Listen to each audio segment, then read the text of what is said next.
la politique, au lieu de rompre contact avec le droit, doit de préférence exposer et expliquer les motifs pour convaincre le peuple.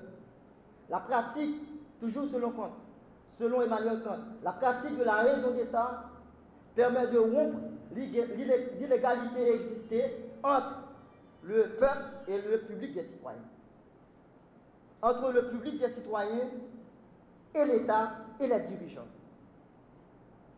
Le droit protège les gens contre les abus du pouvoir. En aucun cas, on ne saurait admettre que la politique, que la raison d'État soit invoquée pour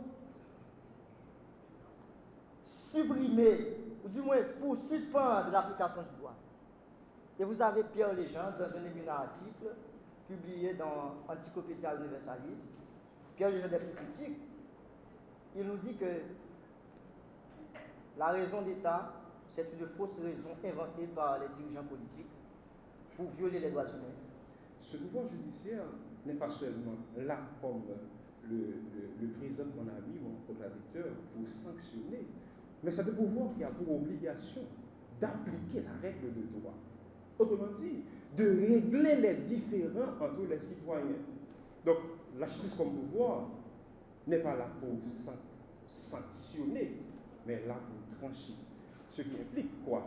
Aujourd'hui, pour obvier à la sanction, il y a un nouveau concept qui apparaît, c'est le MARC, c'est le mode alternatif de résolution de conflits. Désormais, en matière commerciale, en matière pénale également, les parties ont recours, non pas devant les tribunaux, pour sanctionner, pour infliger une peine, mais les parties recourent soit à l'arbitrage, soit à la conciliation, ou à la médiation. Donc, en matière commerciale, ce que vous observez, c'est que généralement, les acteurs commerciaux ont recours à ces modes alternatifs de résolution de conflits. Je me réfère également à un article publié par un avocat français, c'est Maître Cohen, Franck Cohen, sur la médiation pénale. Même en matière pénale, on laisse timidement le côté peine. On recourt à la médiation pénale, généralement pour les infractions mineures. Autrement dit, on cherche à régler les conflits entre les hommes, non pas en infligeant une sanction, mais chercher à dégager une entente. Ce qui lui revient au nom de quoi? Ce qui lui revient au nom du droit. C'est le droit qui décide ce qui revient à chaque individu. C'est l'application du droit qui est la justice. Mais on s'en est aperçu. On a des faits historiques, le Canada, le Brésil, où dès qu'il n'y a pas de sanction de prévu, les gens ne vont pas observer la loi. Donc, membres du jury, chers invités, on doit pouvoir promouvoir la sanction. D'ailleurs, la sanction est intimement liée à l'homme. Le premier juge de l'homme, c'est sa conscience. Quand l'homme fait quelque chose de bien, sa conscience lui dit bravo. Quand l'homme fait quelque chose de mal, sa conscience lui sanctionne. Mais comme l'homme vit en société, la sanction doit être organisée par la société pour éviter la vengeance privée. Donc la sanction fait partie de l'homme. On ne peut pas avoir d'individus humains sans la sanction, tout au moins c'est la sanction morale. Parce que la sanction peut être morale. Quand votre conscience vous blâme, c'est une sanction morale. Mesdames et messieurs, il peut y avoir beaucoup de violence sans qu'il n'y ait de justice. Mais l'inverse n'est pas vrai. Il ne saurait y avoir de justice sans la sanction.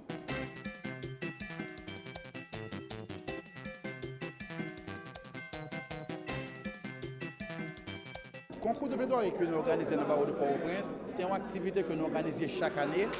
Et nous organisons, c'est toujours à l'occasion de la Sainte-Sive. Et c'est un concours qui est réglementé, c'est un concours qui fait en 3 phases. Il y a une première phase qui fait, c'est sur texte. Avocat qui inscrit, il produit un texte et il y a un jury qui sélectionne les meilleurs textes. Jeudi, il y a un semi-final avec les 6 concurrents. Et de ces 6 concurrents, il y a 3 qui émergent du lot. Et vendredi, au cours de la Sainte-Sive, nous allons gagner la grande finale. Mais année ça, qui ça nous gagne comme incitative dans le concours plaidoirie, c'est que 3 personnes qui qualifient pour finale, tous les 3, au mois de septembre, ils vont effectuer un séjour de formation à l'école du barreau de Montréal. Et nous cap lauréat parmi les 3, nous avons inscrit pour le 34e congrès de la CIB au TIAD et probablement, il va gagner pour défendre les couleurs du barreau de Port-au-Prince et les couleurs aussi des barreaux d'Haïti au cours de ce congrès.